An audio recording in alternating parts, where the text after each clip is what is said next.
Before I begin, make sure you've watched episode 7, part 1 of Helluva Boss, as this review will contain spoilers. Otherwise, please enjoy. Going into this episode, I had no idea what to expect, outside of knowing that it'd feature Stolas and Fizz. I did not sign up to get my heart absolutely fucking eviscerated, but that's kind of the best part. Before I get into my thoughts though, please subscribe to ensure that you don't miss out on my Helluva content, as well as to prevent the algorithm from killing my video. Check the description for my socials. I'm still so jazzed up!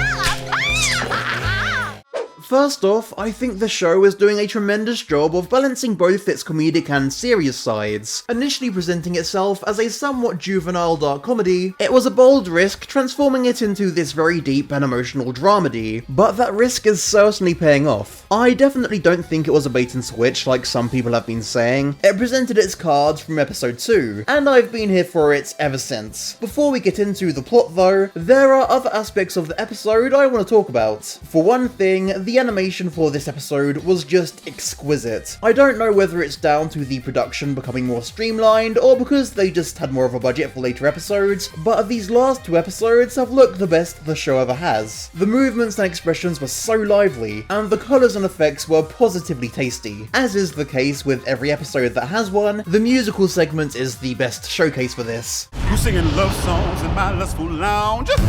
OZZIE'S ain't the place for sentimental sounds. House of Asmodeus is my favourite song so far. You Will Be Okay and Moxxie's Bad Trip are stellar, but not only was this one a bop, the tension had me on the edge of my seat. Of course, it was made all the better by Alex Brightman's fantastic performance as Fizzarolli, who was channeling pure Beetlejuice, and James Iglehart as Ozzie, who was just sexy as hell, to be honest. I loved these two. Ozzie is huge and horny. You're damn right I'm going to simp. He had me when he shook his tail feathers. Also, does anybody else think that Fizz looks strangely adorable with these eyes? They seem to be in a relationship, and you know what? It's a good-ass ship. These two totally have chemistry. Also, anybody else simping for the doorman? No, just me? Okay, let's move on. I've embarrassed myself enough.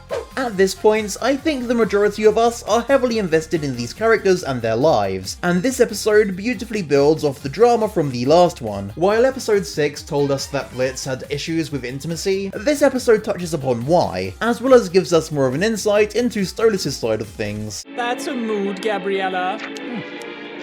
Stolas was such a fucking gay dork in this episode, and I was living for every moment of it. The way he was so flattered and flustered that Blitz would really date him, and the way he overdressed to see him was too adorable. Because of how hard he was trying, every time Stolas' gestures were shot down by Blitz, I fucking died. It's great. Props to the voice actor, animators and scriptwriters who captured Stolas' awkwardness so perfectly in this episode. Every moment felt so genuine and believable, and you truly felt his pain, especially during his section of House of Asmodeus. A choice the episode made that I really liked was to have the Stolas angst happen while we got the adorable Moxxie and Millie subplot. Not only was it a much needed relief from the angst, it also served as a stark contrast to the sorry state that Blitz and Stolas are in, and made their plots even more heart-wrenching. Something that I will say is that I do wish Millie got some development herself this season, but hopefully that's something we'll be seeing in season 2. I don't really know what that thing is, but I want that thing!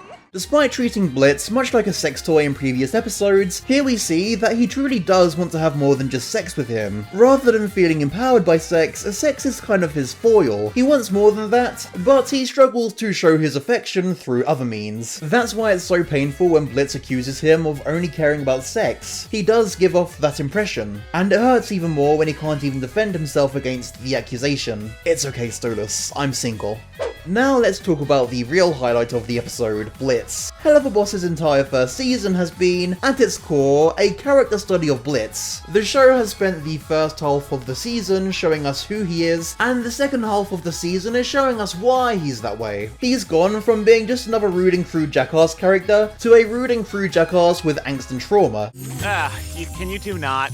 The execution of the exposition and development for his arc last episode was flawless, and in my opinion, that's no different in this episode. Just like with Stolas, you really felt for him during the musical number. This episode puts him in the most awkward position he could possibly be in. Not only is he on a date with Stolas under false pretenses, but who we now know to be his bestie turned enemy and his ex are publicly humiliating him and making him feel like shit. It's hard to watch in the best way. I love the subtle nuances the expressions give, like his obvious guilt when Asmodeus makes the point that Stolas has given up everything for him. Despite Blitz being a jerk in this episode, you can't help but sympathise for and pity him. He stalked Eminem to OZZIE'S because he felt left out, and he makes it clear he feels Stolas is using him for sex. Not only that, but he clearly cares too, made obvious by Brandon Rogers' brilliantly delivered trembled words. The episode ends with Blitz silently scrolling through pictures on his phone, and the silence creates this fantastically somber atmosphere. He gets to that final picture of him, his twin sister Barbie, and presumably his mother, and just fucking breaks down. I adore the ambiguity of this scene. It gives you little enough that you don't quite know what's going on, allowing you to speculate the details, but it gives you enough so that you know exactly what he's going through, to the point where it has you in tears as well. It says so much, but it's still so subtle. Again, absolutely flawless exposition and development.